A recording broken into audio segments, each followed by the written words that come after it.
अस्सलाम वालेकुम। पाकिस्तानी, ये मेरा जो पैगाम है आपको, ये यानी कि पहला हिस्सा जो है ना, ये खान साहब के लिए है और दूसरा हिस्सा जो है ना वो आपके लिए है। तो आप इस वीडियो को पूरा देखें और इसको शेयर करें, सब्सक्राइब करें मेरे चैनल को, और लाइक करें और कमेंट्स में अपने ख्यालात का इजहार करें। तो सबसे पहले खान साहब आपके लिए है कि ठीक है, आपका राइट है, यानी कि ये हमारा आइन इजाज़त देता है कि भाई ठीक है, आप लोग जो है ना वो जल्द से जुलूस कर सकते हैं, सब कुछ कर सकते हैं, मार्च भी कर सकते हैं। लेकिन हमें तो ये देखना होता है कि यानी कि हम लोग जो है ना, स्पेशली जो लीडर हैं, उनको सबसे पहले चीज़ अवलियत जो देनी चाहिए वो देनी चाहिए अवाम,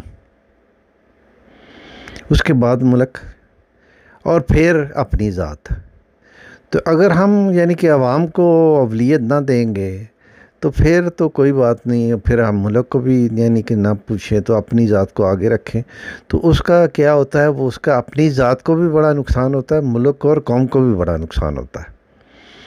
तो इसलिए जब भी कोई भी आप काम करते हैं, शाबाश, मैं यानी कि बड़ा खुश हूँ। ठीक है, आप बड़ी अच्छी कोशिश कर रहे हैं, आप आवाम को यानी कि जगा रहे हैं। तो ये जिस तरीके से आप लॉन्ग मार्च कर रहे हैं ना, इसका बेहतरीन तरीका था, क्योंकि बजाय ये यहाँ तो आप इसको कंटिन्यू करते, यानी कि लाहौर से सीधा इस्लामाबाद में 1-2 दिन में ले जाते तो बात ख़त्म हो जाती।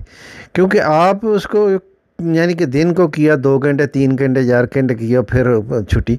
तो इससे बेहतर ये था कि आप ऐसे करते, भाई लाहौर में आज यानी कि 4 बजे से 6 बजे या 4 बजे से 10 बजे तक लाहौर में इकट्ठे हो जाओ, वहाँ मैं एड्रेस करूँगा, फिर कामों की, फिर आगे, फिर उसके आगे गुजरांवाला, फिर डस्का, फिर सियालकोट, फिर गुजरात, खारियाँ, जेलम, एक एक दिन छोड़कर एक एक दिन करते आप।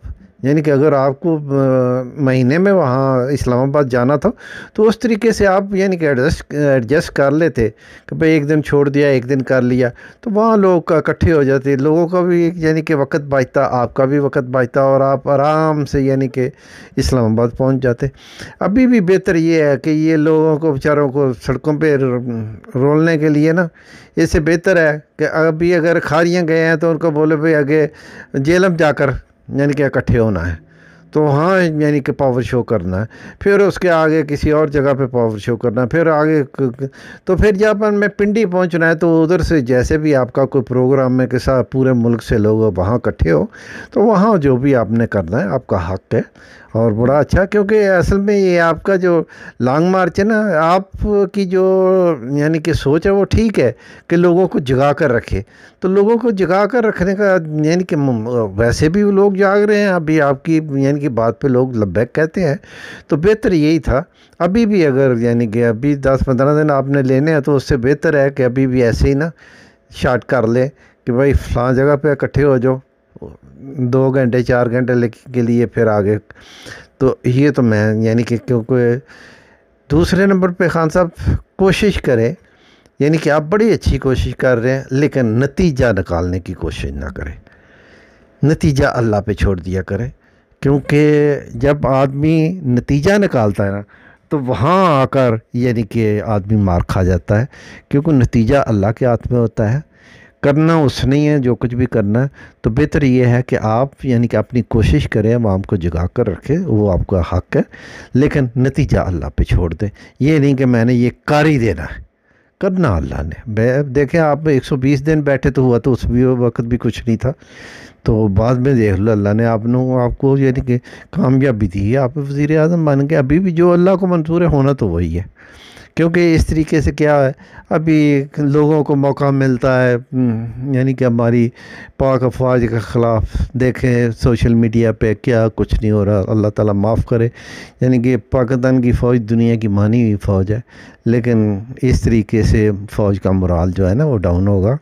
तो फ़ौज में यानी कि ठीक है, इंसानी माशरे में, मुसलमान माशरे में या इस्लामी या किसी माशरे में भी कोई ये नहीं होता सब यानी कि मोमन ही होते हैं या वली होते हैं, विच काली बेड़ें भी होती हैं, हैं?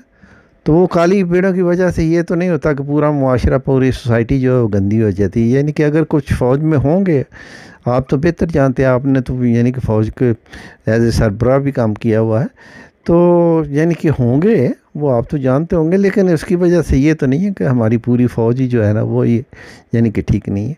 तो अल्लाह हमारी फ़ौज की और मुल्क की हिफाजत फरमाए।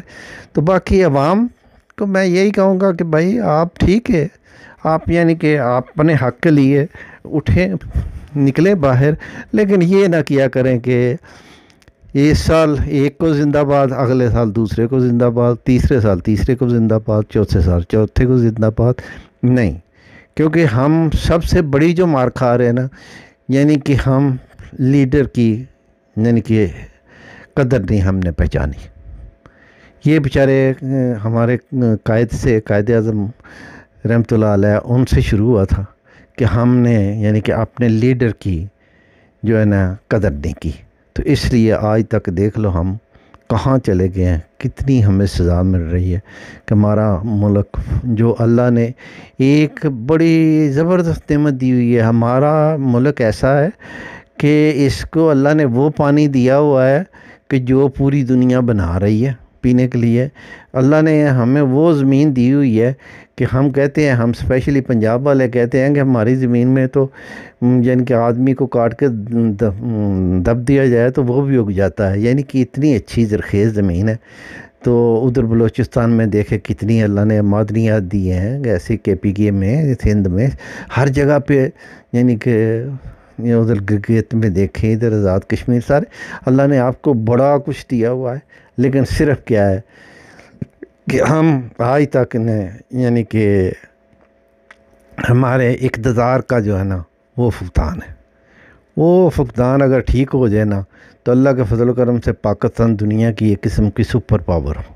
तो अल्लाह करे यानी कि कोशिश करो कि हमारे जो यानी कि हुक्मरान है वो यानी कि अल्लाह और अल्लाह के रसूल सल्लल्लाहु अलैहि वसल्लम उनके फरमान के मुताबिक चलने वाले हों। वो अपनी जेबें भरने वाले ना हों, मुल्क को लूटने वाले ना हों। देखिए, मैंने देखा है यानी कि मजहबी लोग भी वक्ती तौर पे मज़हब को बेच रहे हैं और अपनी दुकानदारी चमका रहे हैं। और सियासतदान तो है ही ऐसे, वो उनको तो और किसी चीज़ से है ही नहीं, उनको तो सिर्फ अपनी सियासत से वो ना देखते हैं मुल्क का कहाँ फ़ायदा है, अवाम का क्या फ़ायदा है। और अभी देखें ना, ये जो सियासी तमाशा लगा हुआ है, उन लोगों को कोई नुकसान नहीं। उनकी फैक्ट्रियाँ जो है ना, उनमें तो जो चीज़ पैदा होगी उसकी तो कीमत बढ़ जाएगी, लेकिन नुकसान किसका है? अवाम का। तो अब होना तो ये चाहिए ना कि ये जो सियासतदान है ये अवाम का ख्याल रखें, अवाम के लिए ये सब कुछ करें।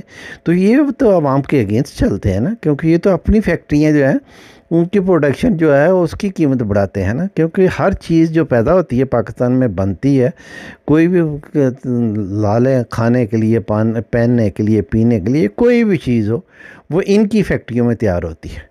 अभी देखा ना, मैं तो कल ही मैं ख़बरें सुन रहा था कि हमारी दवाइयाँ बनाने वाली यानी कि 18 कंपनियाँ यानी कि उन्होंने फैक्ट्रियाँ बंद कर दी हैं। वो फैक्ट्रियाँ होंगी जो सबसे अच्छी बेचारी यानी कि काम करने वाली होंगी, 2 नंबरी नहीं करती होंगी, तो उनको तंग किया गया, उन्होंने बंद कर दिया। तो जो 2 नंबरी करने वाले हैं वो यानी कि उसी तरह, यानी कि मैं पाकिस्तान में किसी स्टोर पर खड़ा था तो वो कि मैंने पूछा, यार झूठ नहीं बोलना, मेरे बड़े जानने वाले थे, तो ये दवाइयाँ जो है ये इनका क्या हाल है? तो वो कहते थे 50% जाली हैं। अभी देखो स्टोर पे 50% जाली दवाइयाँ बिक रही हैं।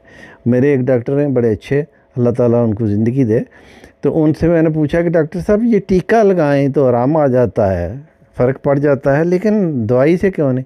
तो उन्होंने बोला, चलो सब दुआ करें, अल्लाह करे टीका जाली ना बने, हैं 2 नंबर ना बने, क्योंकि टीके अभी 2 नंबर नहीं बने। अभी जिस दिन टीके भी बन जाएंगे फिर ये इनका भी वही हाल होगा जो दवाइयों का होगा। तो अल्लाह ताला यानी कि मेरे मुल्क की हिफाजत फरमाए। तो इन लोगों को, ये जो मुल्क कौम के साथ नाइंसाफ़ी कर रहे हैं, मिलावट कर रहे हैं, बेईमानी कर रहे हैं, यानी कि लूट रहे हैं, मुल्क को नुकसान पहुँचा रहे हैं, अल्लाह ताला इनको हिदायत दे। तो अगर ये वाकई यानी कि नहीं हिदायत पाने वाले तो फिर अल्लाह ताला इनको कोई अज़ाब दे ताकि पाकिस्तान की जान तो छूट जाए। तो मेरी तरफ़ से आप सबको सलाम।